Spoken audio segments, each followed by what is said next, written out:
Good morning, ladies and gentlemen. My name is Austin Okere.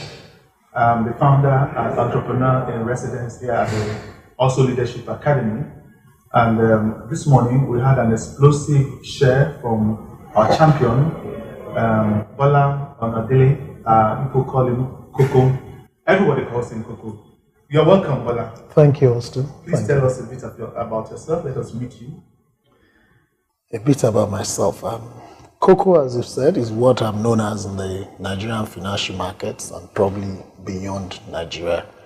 I'm a financial markets architect. I love working with great people. I'm now the CEO of FMDQ OTC Securities Exchange, which has received tremendous support from the Nigerian Financial Services Regulators, Central Bank of Nigeria, Securities and Exchange Commission.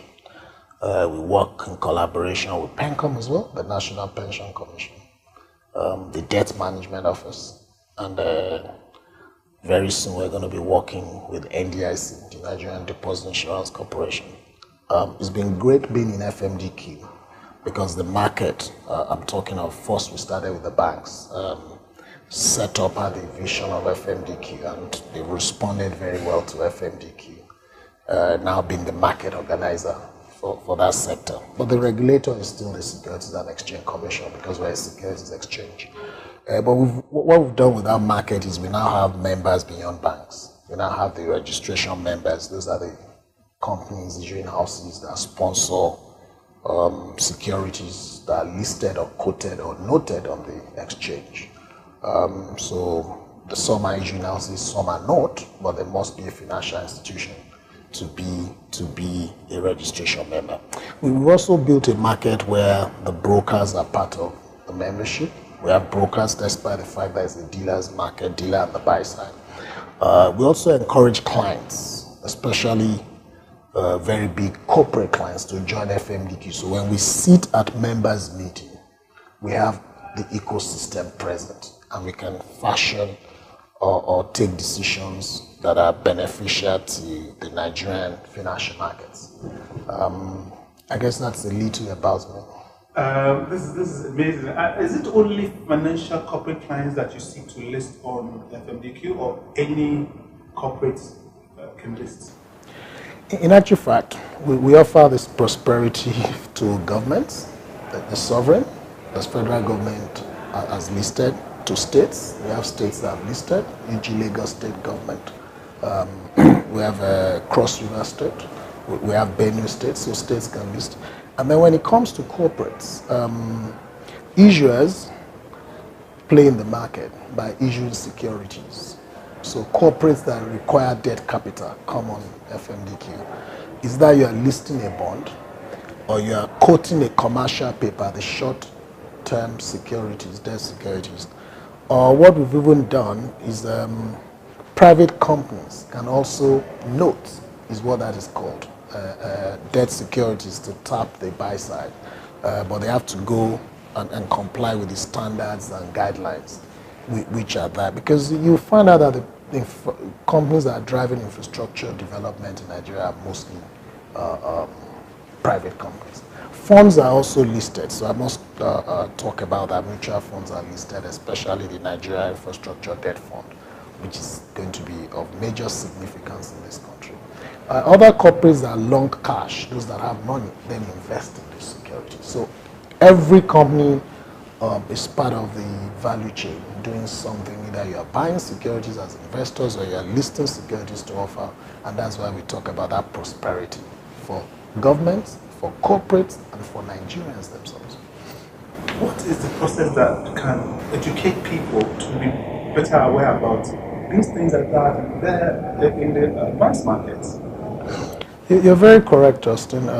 I think our education has the role to play here. Finance is not something that we start very early. Some of us finished school and stumbled on it. And the institutions where we had worked were very kind to give us exposure on Citibank, FCMB, and places like that. So FMDQ board has decided there are two ways to address this. First, those that are already adults. So we have the FMDQ Academy. And we've been told to go out there and offer this education for people, enlightenment. We're not going to write exams or things like that. We're not a certification body. We have a Financial Markets Dealers Association who has partnered with the Chartered Institute of Bankers of Nigeria to do that. Ours is to enlighten people about products, at least for them to know, awareness. And the board has asked us not to charge for this because we have a lot to do. So we just, recruited a senior, Feyi, my colleague, to drive this and establish this in FMDQ to international standards, world-class standards.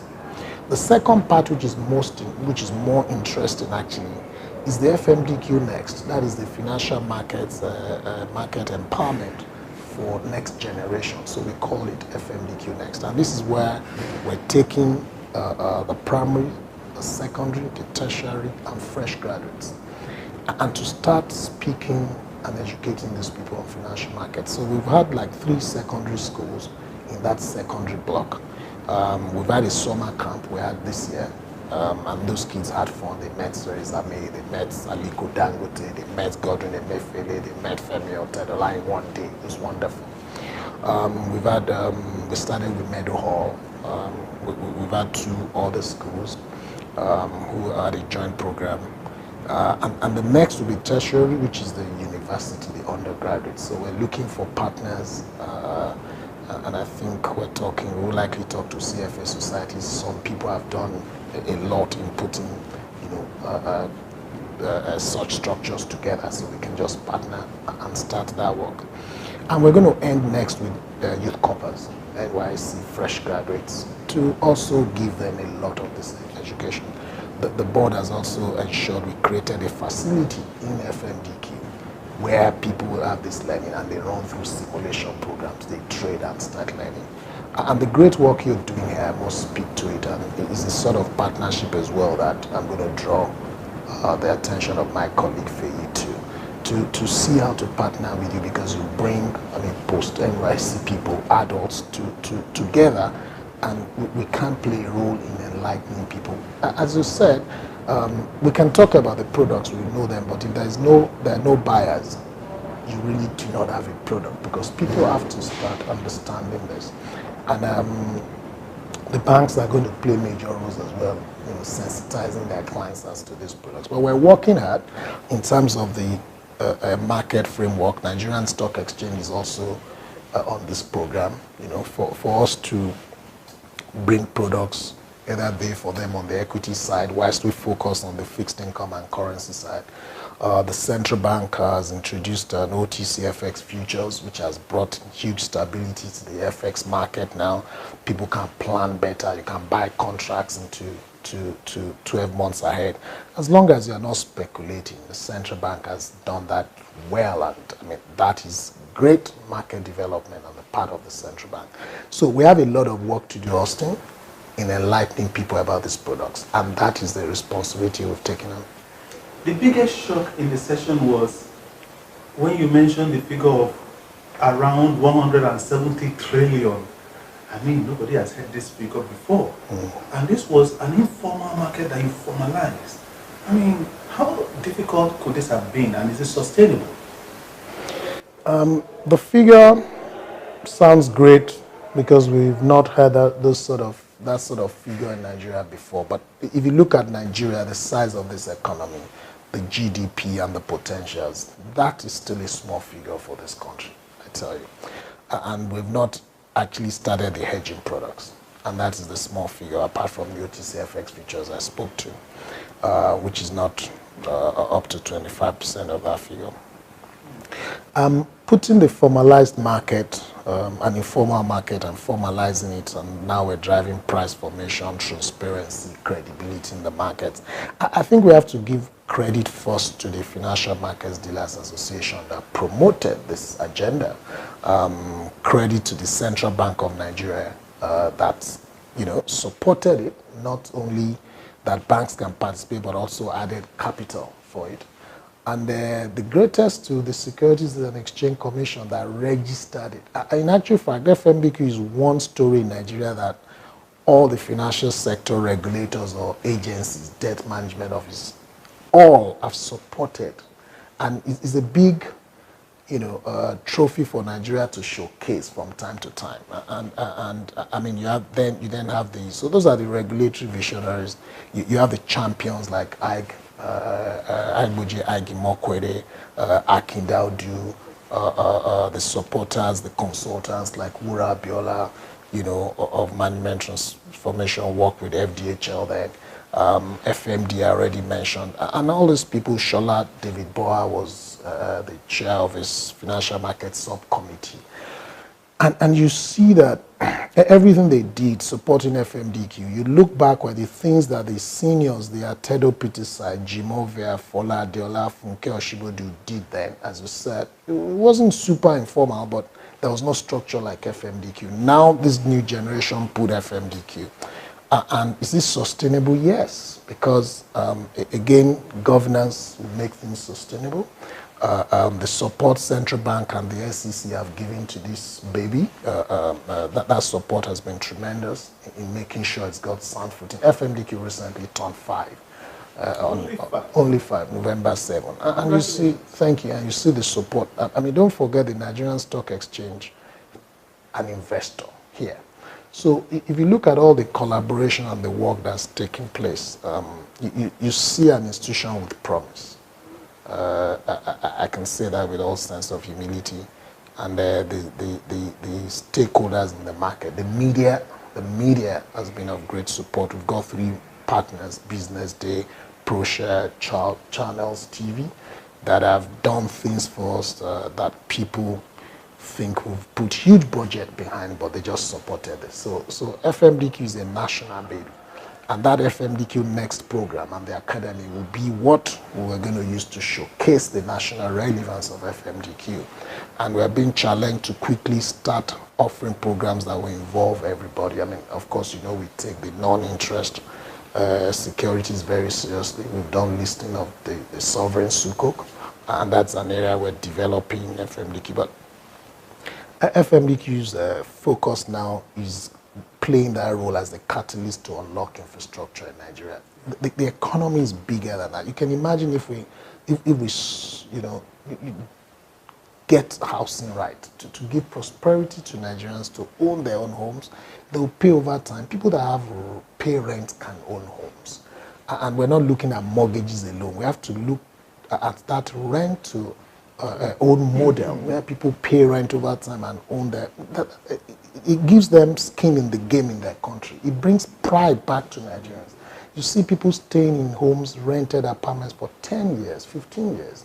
It could have become their own homes, but it can't be under this structure. So we're going to start with a national housing strategy, a blueprint. What do we want? We've already submitted, there's an agenda to have a national council for housing. It's going to be a housing council, a mixture of PPP, private sector and public sector, to sort out all the issues. We're going to implement this. The board of FMDQ is supporting what we're doing here to ensure that it starts as early as next year, and it's being chaired by Bolaji Balogun. So, and all the different, because housing is just not about finance. You have the building, people in the building, the materials, the construction people, the developers. Finance is just a part of the so many areas, land issues. So that council is going to have governors forum represented, ministers that are, Minister of Works, that area, Works and Housing and Power will be represented, Ministry of Finance, Central Bank. We have to solve this problem. This is for Nigerians, and we have to give that prosperity to Nigerians in our lifetime. It's no longer acceptable that we're going to have this many Nigerians and everybody will have a lost hope in this country. Hope is back in Nigeria.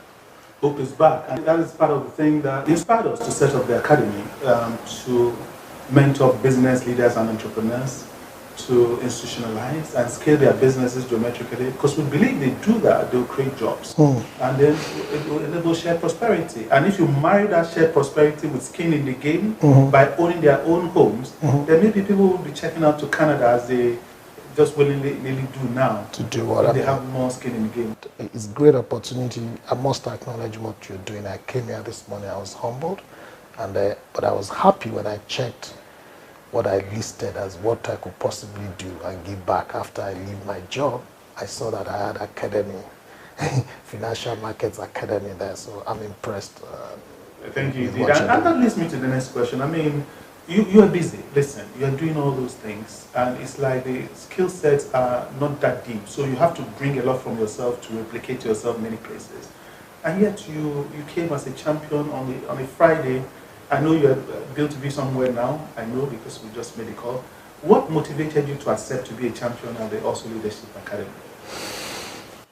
You didn't allow me to run. I tried to run because when you talked about it, and the thing had leadership, I do not think I'm such a great leader. If I had my colleagues there, they would tell you my weaknesses and my challenges, but I guess you wouldn't take no for an answer. I didn't lie to you. The dates you picked, I was actually traveling until you picked a date that I was going to be in Nigeria. So I had to accept, and I'm very happy that I did, and I've come here. I'm busy, but you know, I've got very great colleagues. The people that make FMDQ, that have made FMDQ what it is today.